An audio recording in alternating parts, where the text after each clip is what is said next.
ತಾಯಿ ಭವಾನಿ, ಏಕಮ್ಮ ನನ್ನ ಮೇಲೆ ಮುನಿಸು. ಮ್ಲೇಚ್ಛರ ನಾಡಿಗೆ ಗೌರವ ಪಡೆಯುವ ದುರಾಶೆ ಹೊಂದಿ ಬಂದಿರಿಂದೆ. ಇಲ್ಲ ತಾಯಿ, ನನಗ ಆಶೆ ಇಲ್ಲ. ನಾನು ಕಟ್ಟ ಬಯಸಿದುದು ಹಿಂದೂ ಸಾಮ್ರಾಜ್ಯ. ನನ್ನ ಕಣಕಣಗಳಲ್ಲಿ ಭೋರ್ಗರಿವ ಧ್ವನಿ ತತ್ತರಿಸುವ ಹಿಂದೂ ಧರ್ಮದ ಏಳಿಗೆ ಎಂಬುದೊಂದೇ. ಗುರುವೇ, ರಾಮದಾಸ ಗುರುವೇ, ನೀವು ಹರಿಸಿ ಕಳಿಸಿದ ಮಾತೆ ನನಗೀಗ ಶ್ರೀರಕ್ಷೆ. ಶಿವಪ್ರಭು, ರಾಜ್ಯ ಕಟ್ಟುವವನೂ ನೀನಲ್ಲ, ಆಳುವವನೂ ನೀನಲ್ಲ. ಅದೆಲ್ಲ ಶ್ರೀರಾಮಚಂದ್ರನ ಅನುಗ್ರಹ. ನೀನು ನಿಷ್ಕಾಮ ಕರ್ಮಿಯಾಗು. ರಾಮಚಂದ್ರ ನಿನ್ನ ಪಾಲಿಗೆ ಜಯರಾಮನಾಗುವನು. ಹೌದು, ರಾಮರಕ್ಷೆ ನನ್ನನ್ನು ಕಾಯುತ್ತಿರಲು ನನಗೇಕೆ ಅಂಜಿಕೆ? ರಾಮ ಕೃಪೆಯಾದರೆ ಗುಡುಗುತ್ತಿರುವ ಮೇಘಗಳಿಂದ ಮಳೆ ಸುರಿಯುವಂತೆ ಮರಾಠ ಸೈನಿಕರ ಖಡ್ಗಗಳ ಮಳೆ ಸುರಿದೀತು ಡಿಲ್ಲಿ ದರ್ಬಾರಿನ ಮೇಲೆ. ಮೊಘಲ್ ಸಾಮ್ರಾಜ್ಯ ಹೇಳ ಹೆಸರಿಲ್ಲದಂತೆ ಗಾಳಿಗೆ ಹಾರಿ ಹೋದೀತು ನಿಂದ ಕೃಪಾಸಾಗರ ಉಕ್ಕೇರಿದರೆ. ಪ್ರಭು ರಾಮಚಂದ್ರ, ತಾಯೇ ಭವಾನಿ, ಸರಿಯಾಗಿರುವ ನನ್ನ ಬಂಧ ವಿಮೋಚನೆಗೆ ದಾರಿ ತೋರು. ಇಲ್ಲಿಂದ ಹೊರಬಿದ್ದ ನಾನು ದಿಲ್ಲಿಯ ಕೋಟೆ ಮುಳುಗಿಸಿ ಖಡ್ಗ ಪ್ರಾಯವಾಗಿರುವ ಔರಂಗಜೇಬನ ವೈಭವ ದೌರ್ಜನ್ಯಗಳನ್ನು ಮಾಯಾಜಾಲದಿಂದಿರುವ ಅವನ ಕುಟಿಲ ನೀತಿ ನಿರ್ಮೂಲನೆಗೊಳಿಸಿ ವಿಧರ್ಮೀಯರ ರಕ್ತ ನದಿ ಹರಿಸಿ ನಾಡಿಗಾಗಿ ಧರ್ಮಕ್ಕಾಗಿ ಮಡಿದು ಸ್ವರ್ಗ ಸೇರಿದ ವೀರರಿಗೆ ತರ್ಪಣವೀ. ಕೃಪೆ ಮಾಡು ದಯಾನಿಧಿ, ಕೃಪೆ ಮಾಡು. ಶಿವಾಜಿ ರಾಜರಿಗೆ ಜಯವಾಗಲಿ. ಯಾರು? ಯವನ ಸ್ತ್ರೀಯರು. ತಾಯಿ, ನಿಮ್ಮನ್ನು ನೋಡಿದರೆ ಯಾರೋ ರಾಜ ಸ್ತ್ರೀಯರೆಂದು ಕಾಣುತ್ತದೆ. ನಿಮ್ಮನ್ನು ಮರ್ಯಾದೆಯಿಂದ ಎದುರುಗೊಂಡು ಸತ್ಕರಿಸಲು ಈ ಶಿವಾಜಿ ರಾಜ ಈಗ ರಾಜಬಂದಿ. ತಾಯಿ, ಮರಾಠ ರಾಜ್ಯ ಸಂಸ್ಥಾಪಕ ಹಿಂದೂ ಧರ್ಮದ ಉತ್ಥಾನದ ಕಂಕಣ ತೊಟ್ಟಿರುವ ಶಿವಾಜಿ ರಾಜರು ಬಂದಿಯೇ? ಅದು ಸುಳಿಯುವ ಗಾಳಿಯನ್ನು ಬಂಧಿಸಿಡಲು ಪ್ರಯತ್ನಿಸಿದಂತೆ. ನಂಬಲ ಸಾಧ್ಯ ಮಾತು. ನಿಜವಾಗಿಯೂ ನಾನೀಗ ಬಂದಿ. ತಾಯಿ, ನೀವು ಬಾದಶಾಹರಿಗೆ ಬಂದಿಯಾಗಿರಬಹುದು. ನಮಗೆ ನೀವು ಗೌರವನೀಯ ಮಹಾಪುರುಷರು. ದೇವಿ ಭವಾನಿ, ನನಗೆ ಮನಸ್ಥೈರ್ಯ ಕೊಡು. ಪರೀಕ್ಷೆ ಮಾಡಬೇಡ ತಾಯಿ. ಶಿವಾಜಿ ಮಹಾರಾಜ್, ನಿಮ್ಮ ಪರಾಕ್ರಮದಿಂದ ನೀವು ಪ್ರತಾಪಗಡ, ಪುರಂದರಗಡ ಮೊದಲಾದ 14 ಕೋಟೆಯನ್ನು ವಶಪಡಿಸಿ ಬಿಜಾಪುರ ಗೋಲ್ಕೊಂಡ ರಾಜರನ್ನು ಮಣಿಸಿದ ಕಥೆ ಕೇಳಿದೆವು. ನಿಮ್ಮನ್ನು ಕಂಡಿರಲಿಲ್ಲ. ದಿಲ್ಲಿ ದರ್ಬಾರಿನಲ್ಲಿ ನಿಮ್ಮ ಪ್ರತ್ಯಕ್ಷ ದರ್ಶನವಾಗಿ ಕಥಾಪುರುಷನ ನಿಜರೂಪ ಕಂಡೆವು. ಕಂಡು ಮೆಚ್ಚಿಕೊಂಡೆವು. ಅಂತಹ ಶೂರ ಶಿಖಾಮಣಿ ಬಾದಶಹರ ಬಂದಿಯೇ? ಕಾರಣ? ಅದು ಬಾದಶಹರ ಚಿತ್ತ. ಬಾದಶಹರಲ್ಲಿ ಕ್ಷಮೆಯಾಚಿಸಿದರೆ? ಕ್ಷಮೆ ಏತಕ್ಕಾಗಿ? ನಾನೇನು ತಪ್ಪು ಮಾಡಿದೆಂದು ಕ್ಷಮೆ ಯಾಚಿಸಲಿ? ಕ್ಷಮೆ ಕೇಳಿದರೂ ಬಿಡುಗಡೆಯಾಗುವ ವಿಶ್ವಾಸ ನನಗಿಲ್ಲ. ಅದು ಸಾಧ್ಯವೂ ಇಲ್ಲ. ನಾನು ತಮ್ಮನ್ನು ಬಿಡುಗಡೆ ಮಾಡುತ್ತೇನೆ. ಇದು ಅಸಂಭವ ತಾಯಿ. ಬಿಚ್ಚುಗತ್ತಿಯ ಕಟ್ಟಾಳುಗಳು ರಾತ್ರಿ ಹಗಲು ಬಿಗಿಯಾದ ಕಾವಲು ಕಾಯುತ್ತಿರುವಾಗ ನೀವು ಬಿಡುಗಡೆ ಮಾಡುವಿರಾ? ತಾಯಿ, ಅದರ ಕಾರಣ ಕೇಳಬಹುದೇ? ನನ್ನನ್ನಾರು ತಡೆಯಬಲ್ಲರು? ನಾನಿಲ್ಲಿಗೆ ನಿಮ್ಮ ಭೇಟಿಗೆ ಹೇಗೆ ಬಂದೆನು ಹಾಗೆ ನಿಮ್ಮನ್ನು ನಿರ್ಭಯವಾಗಿ ಕರೆದೊಯ್ದು ಆಗ್ರಾ ನಗರದ ಉಪ್ಪತ್ತಿಗೆಯಲ್ಲಿ ಬಿಟ್ಟು ಬರಬಲ್ಲೆ. ಬಾದಶಹರು ಅವರಾಗಿಯೇ ಬಿಡುಗಡೆ ಮಾಡುವವರೆಗೆ ನಾನು ಪದಚಲನೆ ಇಲ್ಲಿಂದ ಮಾಡಲಾರೆ ಎಂಬ ಸಂಕಲ್ಪ ನನ್ನದು. ಕಳ್ಳನಂತೆ ಓಡಿ ಹೋಗಲಾರೆ. ಹಾಗಿದ್ದರೆ ನಿಮಗೆ ಬಿಡುಗಡೆಯ ಆಸೆಯೇ ಇಲ್ಲವೇ? ಇಲ್ಲದೇ ಉಂಟೆ ತಾಯಿ. ಒಬ್ಬ ಹೆಂಗಸಿನ ಸಹಾಯದಿಂದ ಈ ಶಿವಾಜಿ ತಪ್ಪಿಸಿಕೊಂಡ ಎಂಬ ಅಪಕೀರ್ತಿಯನ್ನು ನಾನು ಹೊರಲಾರೆ. ಹಾಗಿದ್ದರೆ ನಿಮಗೆ ಮುಕ್ತಿಯೇ ಇಲ್ಲ. ಏಕಿಲ್ಲ? ಬಾದಶಹರಿಗೆ ಆಗ್ರಹ ಬಂತು, ಬಂಧಿಸಿದರು.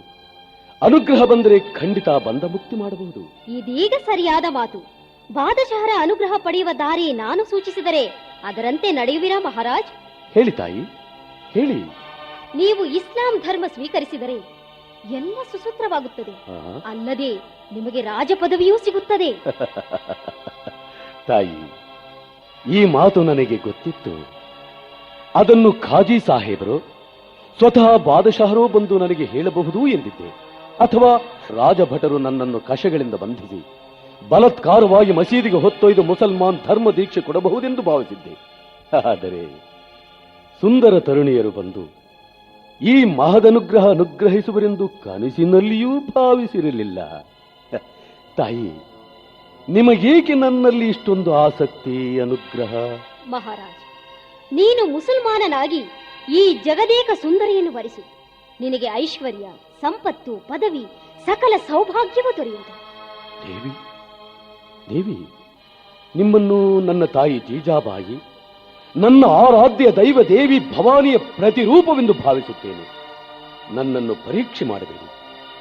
ನಾನು ಹಿಂದುವಾಗಿ ಹುಟ್ಟಿದ್ದೇನೆ, ಹಿಂದುವಾಗಿಯೇ ಸಾಯುತ್ತೇನೆ. ನಿಮಗೆ ನನ್ನ ಅನಂತ ವಂದನೆಗಳು. ಶಿವಾಜಿ ಮಹಾರಾಜ್, ನಿಮ್ಮ ಇಚ್ಛೆ ಪೂರ್ಣವಾಗುವುದಕ್ಕೆ ಕ್ಷಮೆ ಇರಲಿ. ತಾಯಿ, ನೀವಾರಮ್ಮ? ನಾನು ದಿಲ್ಲಿ ಬಾದಶಹರ ತಂಗಿ ರೋಷನಾರ. ಈಕೆ ಔರಂಗಜೇಬರ ಪುತ್ರಿ ಜಿನಿತುನಿಸ. ಸರಿಯಾಗಿ ಯೋಚಿಸು ಮಹಾರಾಜ್, ಪುನಃ ಭೇಟಿಯಾಗುತ್ತೇನೆ. ಇದೇನು ಕನಸೆ, ಇಲ್ಲ ನನಸೆ, ಅಥವಾ ಭ್ರಾಂತಿಯೇ? ತಾನಾಜಿ ಮಹಾರಾಜ್, ನನ್ನ ಬಂಧನದ ದ್ವಿತೀಯ ಘಟ್ಟ ಪ್ರಾರಂಭವಾಯಿತು. ಆದಷ್ಟು ಬೇಗನೆ ಇಲ್ಲಿಂದ ಪಾರಾಗಬೇಕು. ಅದಕ್ಕೆ ದಾರಿ ತಾಯಿ ಭವಾನಿ ತೋರಿಸುವಳು. ಎಲ್ಲವೂ ಗುಟ್ಟಾಗಿ ನಡೆಯಬೇಕು. ಎಚ್ಚರ ತಪ್ಪಿದರೆ ಎಲ್ಲರೂ ಇಲ್ಲೇ ಸಮಾಧಿ. ಹೇಳುತ್ತೇನೆ ಬಾ. ಸಿದ್ದಿ ಫಲೂದ್, ಶಿವಾಜಿ ಆರೋಗ್ಯ ಸರಿಯಿಲ್ಲವೆಂಬ ವಾರ್ತೆ ಕೇಳಿದೆ. ಸಚ್ಚೈ? ನಿಜ ಜಹಾಪನ. ಹುಜೂರರ ಅಪ್ಪಣೆಯಾದ ಮೇಲೆ ಅವನ ಕಡೆಯವರೆಲ್ಲ ಹೊರಟು ಹೋಗಿದ್ದಾರೆ. ಅವನ ಮಗ ಸಾಂಬಾಜಿ, ಶಿವಾಜಿ ಇಬ್ಬರೇ ಈಗ ನಮ್ಮ ಬಂಧನದಲ್ಲಿರುವ ವ್ಯಕ್ತಿಗಳು. ಏನಾದರೂ ಶಿವಾಜಿಯನ್ನು ನಂಬುವಂತಿಲ್ಲ. ಅವನು ಶುದ್ಧ ಧಗಾಕೋರ. ಬಿಟ್ಟರೆ ಪುನಃ ಅವನು ಎಂದಿಗೂ ನಮ್ಮ ಕೈಗೆ ಸಿಗುವಂತಿಲ್ಲ. ಫಲೂದ್, ಎಚ್ಚರ. ಆ ಹಕೀಮರು ಅವನ ಪರೀಕ್ಷೆ ಮಾಡಿದರೆ? ಹಕೀಮರು ಔಷಧಿ ಕೊಡುತ್ತಿದ್ದಾರೆ. ಈಗ ಕೆಲ ದಿನಗಳ ಹಿಂದೆ ಪ್ರಬಲವಾದ ದೇಹಾಲಸ್ಯ ಆತನಿಗಾಯಿತು. ಆದರೀಗ ಗುಣ ಹೊಂದುತ್ತಿದ್ದಾನೆ. ಜಹಾಪನ, ಕ್ಯಾ? ಶಿವಾಜಿ ತಮ್ಮಲ್ಲೊಂದು ಬೇಡಿಕೆ ಕೇಳಿದ್ದಾನೆ. ಕ್ಯಾ? ಮುಜ್ಸೆ? ಆತ ಇಸ್ಲಾಂ ಧರ್ಮ ಸ್ವೀಕರಿಸಲು ಒಪ್ಪಿದನೆ? ಸಂತೋಷ. ಫಲೂದ್, ಹಾಗಿದ್ರೆ ನಮ್ಮ ರಾಜ್ಯಕ್ಕೆ 4 ಗಂಡಾಂತರವೂ ಬರದು. ವಾಹ್ ವಾಹ್, ಕ್ಯಾ ಖುಷ್ ಖಬರ್ ಹೈ. ಹುಜೂರ್, ಆತ ಮುಸಲ್ಮಾನನಾಗುವುದು ಸಾಧ್ಯವೇ ಇಲ್ಲ. ಹಿಂದುವಾಗಿಯೇ ಸಾಯುತ್ತಾನೆ. ಕ್ಯಾ? ಬೇವಕೂಫ್. ಮತ್ತೇನು ಬೇಡಿಕೆ ಅವನದು? ನನ್ನಲ್ಲಿ ಕ್ಷಮೆ ಯಾಚಿಸುತ್ತಾನೇನು? ಬಿಡುಗಡೆ ಬೇಡಿದನೇನು? ಅದೆಲ್ಲ ಸಾಧ್ಯವಿಲ್ಲ ಫಲೋದ್. ಆತನ ಮಾತುಗಳಿಗೆ ಕರಗಿ ಮೋಸ ಹೋಗುವವರಲ್ಲ ನಾವು. ಇದನ್ನು ಸ್ಪಷ್ಟವಾಗಿ ಹೇಳಿಬಿಡು. ಜಹಾಪನ, ಆತನಿಗೆ ಗುಣಮುಖವಾಗಿರುವುದು ಭವಾನಿ ಕೃಪೆಯಿಂದ ಎಂದು ಹೇಳುತ್ತಿದ್ದಾನೆ. ಅಲ್ಲಾನ ಕೃಪೆಯಿಂದ ಎಂದು ಹೇಳು. ಹಿಂದೂಗಳು ಯಾವ ಸಂಕಷ್ಟ ಪರಿಹಾರವಾದರೂ ಅವರ ದೇವರಿಗೆ ಪೂಜೆ, ಬ್ರಾಹ್ಮಣರಿಗೆ ದಕ್ಷಿಣೆ, ಬಡಬಗ್ಗರಿಗೆ ದಾನ ಕೊಡುವುದು ಪದ್ಧತಿ. ಅದಕ್ಕಾಗಿ ಹಣ ಬೇಕಾಗಿದೆಯೇ? ಕೊಡು. ಆತ ಶಿವಾಜಿ ಸಾಬಾದರೆ ಖಜಾನೆಯನ್ನೇ ಕೊಡುತ್ತೇನೆನ್ನು. ಹುಜೂರ್, ಆತ ತನ್ನಲ್ಲಿದ್ದ ಒಡವೆ ಮಾರಿ ಆ ಕಾರ್ಯ ಮಾಡುತ್ತಿದ್ದಾನೆ. ಇಂದಿಗೆ 48 ದಿನಗಳು. ಕೊನೆಯ ದಿನ. ಎಲ್ಲವನ್ನೂ ಪರಿಶೋಧಿಸುತ್ತೀರಾ ಫಲೋದ್? ಬಲವಾದ ಕಾವಲಿದೆ ಹುಜೂರ್. ಪ್ರತಿಯೊಂದು ಸಾಮಗ್ರಿಯನ್ನು ಒಳಗೆ ಹೋಗುವಾಗ ಬರುವಾಗ ಶೋಧಿಸಿಯೇ ಬಿಡುತ್ತಾರೆ. ಆ ಬಗ್ಗೆ ತಾವು ನಿಶ್ಚಿಂತರಾಗಿ. ಈ ದಿನ ಕೊನೆಯ ದಿನ. 48ನೇ ದಿನ ವಿಶೇಷ ಪೂಜೆ. ಹೌದೇನು? ಪೂರ್ಣ ಎಚ್ಚರದಿಂದಿರಿ. ಸ್ವಲ್ಪ ಅಜಾಗ್ರತೆಯಾದರೆ ನಿಮಗೆಲ್ಲರಿಗೂ ಕಠಿಣ ಶಿಕ್ಷೆ, ಮರಣದಂಡನೆ. ನೆನಪಿರಲಿ. ಜಹಾಪನ, ಜಹಾಪನ, ಅನಾಹುತವಾಯಿತು, ಅನಾಹುತವಾಯಿತು. ಏನಾಯ್ತು? ಯಾಕೆ ಗಾಬರಿ? ಶಿವಾಜಿರಾಜರು ತಪ್ಪಿಸಿಕೊಂಡರು. ಅವರ ಕಡೆಯವರು ಯಾರೂ ಇಲ್ಲ. ಕಾವಲುಗಾರರೆಲ್ಲ ಪ್ರತಿ ತಪ್ಪಿಸಿದ್ದಾರೆ. ಯಾಕಹ? ನಾಮರ್ತ್, ಬೇಶರಂ, ಬದ್ಮಾಶ್. ನನ್ನೆದುರು ನಿಂತು ಮುಖ ತೋರಿಸಬೇಡ. ನಡಿಯಾಚೆ, ನಡಿ. ಜಹಾಪನ, ಇದು ಖಾಮೋಶ್. ಬೇಡಿಕೆಯಂತೆ ಬೇಡಿಕೆ. ಓಡಿ ಹೋಗುವ ಬೇಡಿಕೆ ಏನು? ಯಾರಲ್ಲಿ? ಈ ಸಿದ್ದಿ ಫಲೂದ್ನನ್ನು ಬಂಧಿಸಿ ಈತನನ್ನು ನೇಣು ಕಂಬಕ್ಕೆ ಇರ್ತಿ. ರಾಮ್ ಸಿಂಗ್, ರಾಮ್ ಸಿಂಗ್. ಹೇಳಿ ಕಳಿಸಿದ್ರ ಜಹಾಪನ? ರಾಮ್ ಸಿಂಗ್, ಶಿವಾಜಿ ಮಾಯವಾಗಿದ್ದಾನೆ. ನಾನು ಅದನ್ನೇ ಕೇಳಿದೆ. ಅವನು ವಾಸವಾಗಿದ್ದುದು ನಿಮ್ಮ ಅರಮನೆಯಲ್ಲಿ. ಈಗವನು ಅಲ್ಲಿಂದ ಪರಾರಿಯಾಗಿದ್ದಾನೆ. ಅಂದ ಮೇಲೆ ನೀನು ಶಿಕ್ಷಾರ್ಹ. ನನ್ನ ಮೇಲೆ ಸಂಶಯವೇ ಜಹಾಪನ? ಏಕೆ ಸಂದೇಹ ಪಡಬಾರದು? ನೀನು ಹಿಂದೂ, ಶಿವಾಜಿಯೂ ಹಿಂದೂ. ಅದು ನಿಜವೇ, ಇಬ್ಬರೂ ಹಿಂದೂಗಳೇ. ಆದ್ರೆ ಆತ ಪರಾರಿಯಾಗಲು ನಾನು ಜವಾಬ್ದಾರನಲ್ಲವೆಂದು ಖಂಡಿತವಾಗಿ ನಿಮಗೆ ನಿರೂಪಿಸಬಲ್ಲೆ. ಹಾಗಿದ್ದರೆ ನಾನು ಜವಾಬ್ದಾರನೇ? ಈ ಹುಚ್ಚು ಮಾತುಗಳು ನನಗೆ ಬೇಕಿಲ್ಲ ರಾಮ್ ಸಿಂಗ್. ಇದು ನನಗೆ ಅವಮಾನ, ಇಲ್ಲಿ ಸಿಂಹಾಸನಕ್ಕೆ ಅಪಕೀರ್ತಿ. ಇದಕ್ಕೆ ಶಾಮೀಲಾದವರೆಲ್ಲರಿಗೂ ಕಠಿಣ ಶಿಕ್ಷೆ ಕಾದಿದೆ. ನಿನಗೂ ಆ ಫಲೂದನಿಗೂ ಎಲ್ಲರಿಗೂ. ರಾಮ್ ಸಿಂಗ್, ನಿನ್ನ ತಂದೆ ಮಿರ್ಜಾ ರಾಜ ಜಯಸಿಂಹರ ಸೇವೆಯನ್ನು ಪರಿಗಣಿಸಿ ನಿನಗೆ ಜೀವದಾನವಿತ್ತಿದ್ದೇನೆ. ಇನ್ನು ನೀನು ಮೊಘಲ್ ದರ್ಬಾರ್ನಲ್ಲಿರುವುದು ಅನರ್ಹ. ನಿನ್ನನ್ನು ನಮ್ಮ ರಾಜ್ಯದಿಂದ ಗಡೀಪಾರು ಮಾಡಿದ್ದೇನೆ. ಮರು ಮಾತಾಡದೆ ಹೊರಟು ಹೋಗು. ದಿಗ್ಗಜವೇ ಹಾಸೆ. ನಮ್ಮಾಜ್ಞೆ ಜಹಾಪನ. ಸೇನಾಧಿಪತಿ, ಆ ಶಿವಾಜಿ ಎಲ್ಲೇ ಇರಲಿ ಹೆಡೆಮುಡಿ ಕಟ್ಟಿ ತರಬೇಕು. ಹಿಂದೂಗಳ ಮನೆಗಳನ್ನೆಲ್ಲ ಶೋಧಿಸಿ. ಆತ ಬೈರಾಗಿ ವೇಷದಲ್ಲಿರಬಹುದು, ಫಕೀರ್ ವೇಷದಲ್ಲಿರಬಹುದು. ಎಲ್ಲಿದ್ದರೂ ಹೇಗಿದ್ದರೂ ಹಿಡಿತನ್ನಿ. ಹೊರಡಿ. ತಾಯಿ ಭವಾನಿ.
ತಾಜಿ ಫಲ್ಕರ್, ಪ್ರತಾಪ್ ರಾವ್, ಗೋಜಾರ್, ಹಂಬೀರ್ ರಾವ್, ಮೋಹಿತೆ, ತಾನಾಜಿ ಮಲ್ಸುರೆ, ಆನಂದ್ ರಾವ್, ಕೌಲಟ್ ಮಹಾಸೇನಾಧಿಪತಿಗಳು, ಮೋರೋ ತ್ರಿಯಂಬಕ, ಪ್ರಹ್ಲಾದ್ ನಿರಾಜಿ ರಾಜಕೀಯ ರಾಯಭಾರಿಗಳು. ಸ್ನೇಹಿತರೆ, ಹಿಂದುವು ಒಬ್ಬನೇ ಇರಲಿ 10 ಜನವಿರಲಿ, ಧರ್ಮಕ್ಕಾಗಿ ಹೋರಾಡುತ್ತಾನೆ ಎಂಬುದು ಜನಜನಿತವಾಗಲಿ. ಇಂದಿನಿಂದ ದಿಲ್ಲಿ ಸಿಂಹಾಸನ ಕೆಳಗುರುಳುವ ತನಕ ಎತ್ತಿದ ಕತ್ತಿ ಕೆಳಗಿಡಬಾರದು. ಶಿವಾಜಿ ಮಹಾರಾಜ್ ಕೆ, ಶಿವಾಜಿ ಮಹಾರಾಜ್ ಕೆ, ಶಿವಾಜಿ ಮಹಾರಾಜ್ ಕೆ.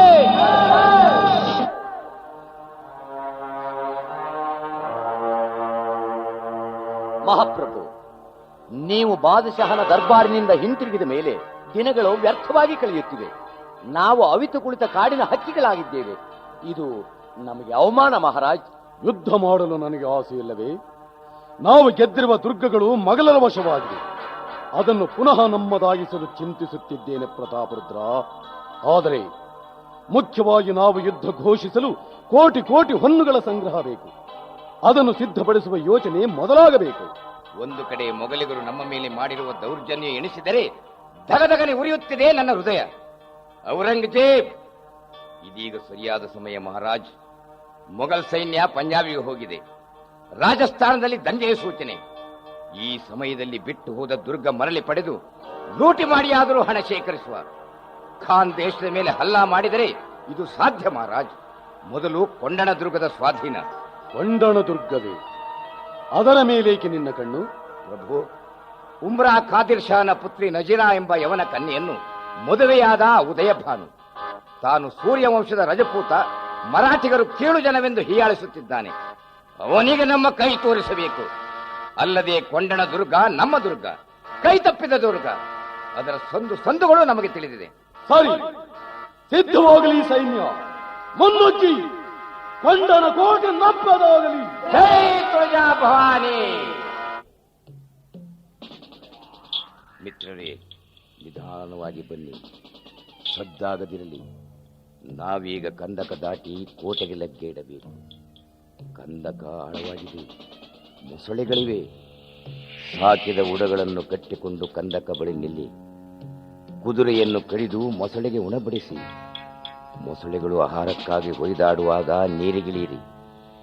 ನೀರಿಗೆ ವಿಷ ಬೆರೆಸಿರಬಹುದು. ನಾಲಿಗೆಗೆ ಸೋಂಕದಂತೆ ಎಚ್ಚರ ವಹಿಸಿ. ವೆಂಕೋಜಿ, ಆ ಯಶವಂತನೆಂಬ ಒಡೆಯಲ್ಲಿದೆ, ತಾದನ್ನು. ಯಶವಂತ, ಇಂದು ನಿನ್ನ ಬಲದ ಪರೀಕ್ಷೆ. ನಿನ್ನಿಂದ ಈ ಕೊಂಡಣ ದುರ್ಗ ನಮ್ಮದಾಗಬೇಕು, ಬೆಳಗು ಮೂಡುವುದರೊಳಗಾಗಿ. ಯಶವಂತನ ನಡುವಿಗೆ ನೂಲೇಣಿ ಬಿಗಿಯಿರಿ. ಕೋಟೆಯ ಮೇಲೇರಲು ಬಿಡಿ. ಬಿಗಿಯಾಗಿ ಹಿಡಿಯಿರಿ. ಮೇಲೇರಿ. ಒಬ್ಬೊಬ್ಬರಾಗಿ ದಿಡ್ಡಿಯ ಬಾಗಿಲ ಕಡೆ ಸೂರಾಜಿ ಪಡೆ ಹೋರಾಡಲಿ. ಅರಮನೆಗೆ ನಾನು ಲಗ್ಗಿಡುತ್ತೇನೆ. ನುಗ್ಗಿ, ಜಯ ನಮ್ಮದು. ಉದಯಭಾನು, ನೀನು ರಜಪೂತ ಶೂರ. ನಿನ್ನ ಯುದ್ಧ ವೈಖರಿಯನ್ನು ಮೆಚ್ಚಲೇಬೇಕು. ಆದರೂ ತಡೆದುಕೋ ಈ ತಾನಾಜಿಯ ಖಡ್ಗದ ಆಘಾತ. ಉದಯಭಾನು, ಉದಯಭಾನು.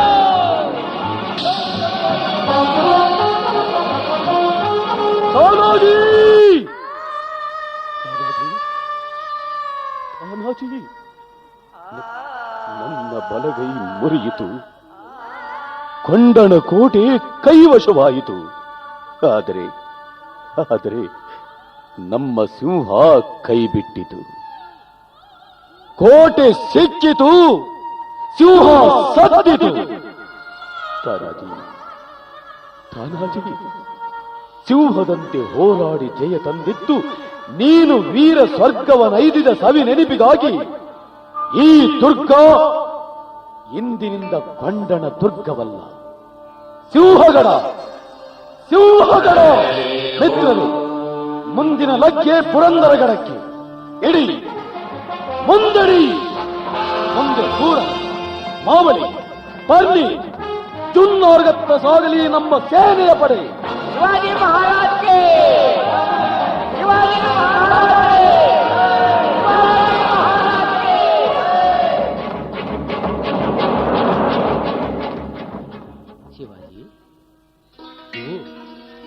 ಶಿವಾಜಿ, ಬಂದೆ ಗುರುವೇ. ನಿಮ್ಮ ದರ್ಶನಾಕಾಂಕ್ಷಿಯಾಗಿ ಬಂದ ಈ ಶಿಷ್ಯನನ್ನು ಆಶೀರ್ವದಿಸಿ ಅನುಗ್ರಹಿಸಿ ಗುರುದೇವ. ಸರ್ವಾಭೀಷ್ಟ ಸಿದ್ಧಿರಸ್ತು. ಶಿವ, ಈ ರಾಮದಾಸರ ನೆನಪೇ ನಿನಗಾಗಲಿಲ್ಲವೇ? ಮರೆತೆಯ ನನ್ನನ್ನು? ಶಿವ, ಎಷ್ಟೊಂದು ದಿನಗಳಾದವು. ಹಬ್ಬ. ಗುರುದೇವ, ಬಹುದಿನಗಳಿಂದಲೂ ಯುದ್ಧ ಯುದ್ಧ ಯುದ್ಧ. ತಮ್ಮ ಅನುಗ್ರಹದಿಂದ ಕೈಬಿಟ್ಟ ದುರ್ಗಗಳೆಲ್ಲವೂ ಕೈವಶವಾದವು. ಮಹಾರಾಷ್ಟ್ರ, ಕೊಂಕಣ, ಕರ್ನಾಟಕ ಕೈವಶವಾಗಿ ಖಾನ್ ದೇಶದ ಗಡಿವರೆಗೆ ರಾಜ್ಯ ವಿಸ್ತರಿಸಿದೆ. ಶ್ರೀರಾಮಚಂದ್ರನ ಅನುಗ್ರಹ.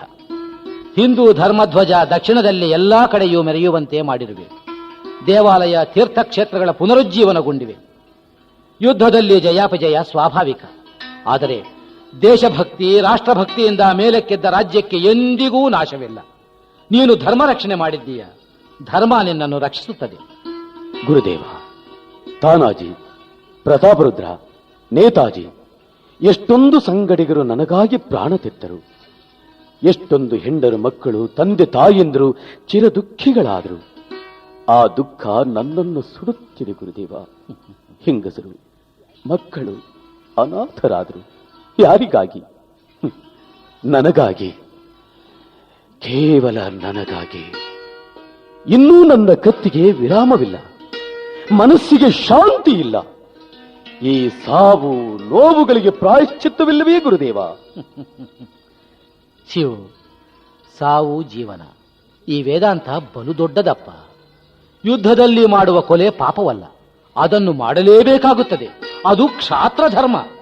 ನಾನು ಶೂದ್ರ, ಕ್ಷಾತ್ರ ಧರ್ಮ ನನಗೆ ಪರಧರ್ಮವೂ ಅಲ್ಲವೇ? ಪರಧರ್ಮೋ ಭಯಾವಹ ಎಂಬ ಭಗವದ್ವಾಕ್ಯವು ನನಗೆ ಅನ್ವಯಿಸುವುದಿಲ್ಲವೇ ಗುರುದೇವ? ಶಿವ, ಗುಣಕರ್ಮಗಳಿಂದ ವರ್ಣಗಳು ವರ್ಣ ಧರ್ಮಗಳೂ ವ್ಯವಸ್ಥಿತವಾಗಿವೆ.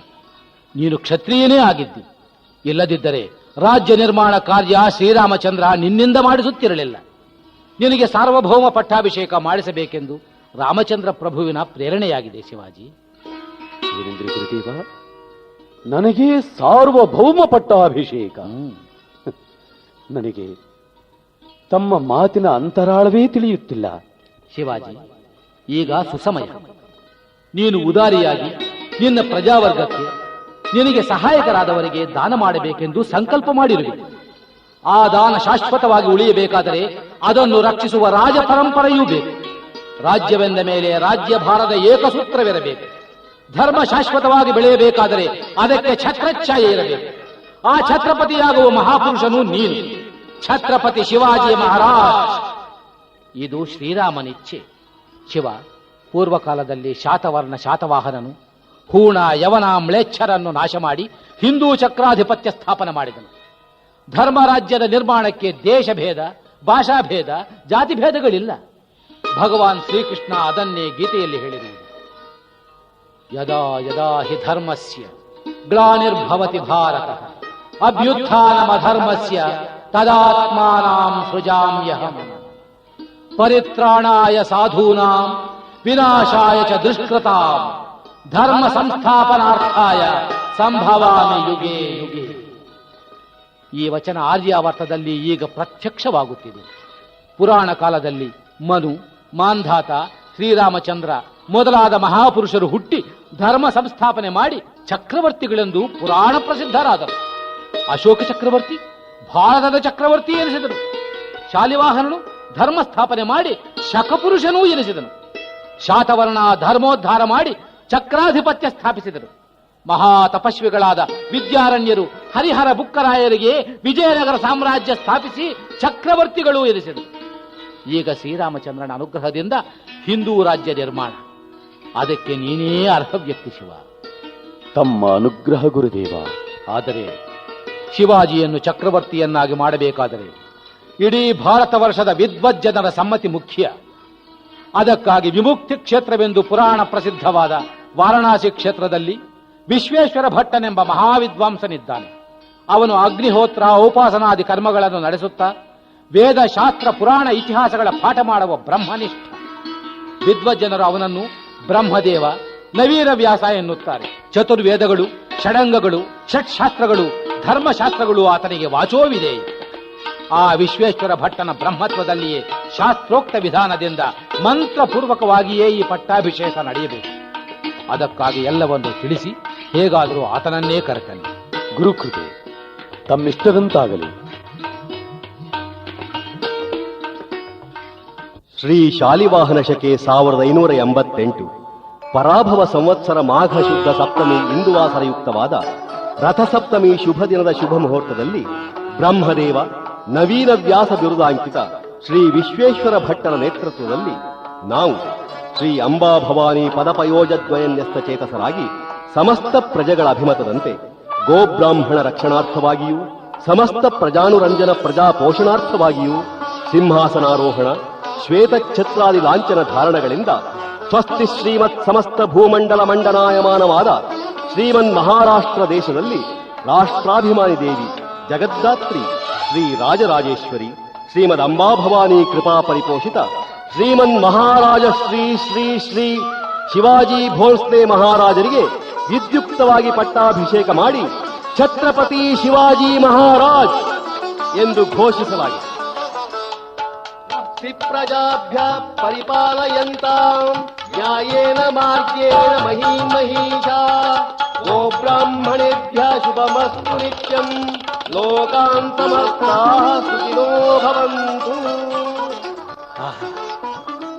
ಇದನ್ನೇ ನಾನು ಬಹಳ ದಿನಗಳಿಂದ ಶ್ರೀರಾಮಚಂದ್ರನಲ್ಲಿ ಬೇಡುತ್ತಿದ್ದ ವರ. ಗುರುದೇವ, ಹಿಂದೂ ಧರ್ಮ ಸ್ಥಾಪನೆ ಕಾರ್ಯ ಸ್ಥಿರವಾಗಿರುವಂತೆ ಕರುಣಿಸಿ. ಸರ್ವಾಭೀಷ್ಟ ಸಿದ್ಧಿರಸ್ತು. ಶಿವ, ಎಲ್ಲರಿಗೂ ದಾನ ದಕ್ಷಿಣೆಯನ್ನಿತ್ತು ಸಂತೃಪ್ತಿಪಡಿಸಿರುವೆ. ನನಗೇನೂ ಕೊಡುವುದಿಲ್ಲವೇ? ಅದು ಈ ಸನ್ಯಾಸಿಗೆ. ಗುರುವಾಜ್ಞೆ. ಪಿಂಗಳೇ, ಪತ್ರದ ಮೇಲೆ ನನ್ನ ರಾಜ್ಯ ಎಂದು ಬರೆಯಿರಿ. ಅದಕ್ಕೆ ರಾಜ ಮುದ್ರೆ ಹಾಕಿರಿ. ಸ್ವೀಕರಿಸಿ ಗುರುವೇ. ಏನಿದು? ನನ್ನ ರಾಜ್ಯ? ನಿನ್ನ ರಾಜ್ಯ ನನಗೇತಕ್ಕೆ ಶಿವ? ಒಂದು ಹಿಡಿ ಅಕ್ಕಿಯಾದರೆ ಸಾಕಾಗಿತ್ತು. ಶಿವ, ನೀನು ನಿಜವಾಗಿಯೂ ಗೆದ್ದೆ. ಗುರುದೇವ, ನನ್ನದೆಲ್ಲವೂ ನಿಮ್ಮದೇ ಆಗಿರುವಾಗ ನನ್ನದೆನ್ನುವುದು ಏನಿದೆ? ಆ ನನ್ನವನ್ನೂ ಸ್ವೀಕರಿಸಿ. ಸರಿ. ರಾಜನಾದವನಿಗೆ ಪ್ರಜೆಯಾದವನು ಇಂತಹ ಸಂತೋಷ ಸಮಾರಂಭದಲ್ಲಿ ತಮ್ಮ ಶಕ್ತಿಯಾನುಸಾರ ಕಾಣಿಕೆ ಸಲ್ಲಿಸಬೇಕಾದದು ಪ್ರಜಾಧರ್ಮ. ತೆಗೆದುಕೋ. ಏನಿದು ಗುರುದೇವ? ನನ್ನ ರಾಜ್ಯ ನಿನಗೆ ಕಾಣಿಕೆಯಾಗಿತ್ತಿದ್ದೇನೆ. ಅದು ರಾಜ ಮುದ್ರೆ ಬಿದ್ದಿರುವ ಪತ್ರ. ಮರೆತಿದ್ದೆ. ಮುದ್ರೆ ಹಾಕಿಯೇ ಕೊಡುತ್ತೇನೆ. ಇದು ನಾನು ಹೊದ್ದಿರುವ ಕಾವಿ ಬಟ್ಟೆಯ ಮುದ್ರೆಯಿಂದ ಭದ್ರವಾಗಿದೆ. ಇದನ್ನು ರಕ್ಷಿಸು. ಧರ್ಮವನ್ನು ಸಲಹು. ಜಯ ಜಯ ಛತ್ರಪತಿ, ಜಯ ಶಿವಾಜಿ ಮಹಾರಾಜ್. ಜಯ ಆರ್ಯ ಧರ್ಮ, ಜಯ ಸನಾತನ ಧರ್ಮ, ಜಯ ನಿತ್ಯ ಧರ್ಮ, ಜಯ ವಿಶ್ವ ಧರ್ಮ, ಜಯ ಜಯ ಜಯ ಜಯ.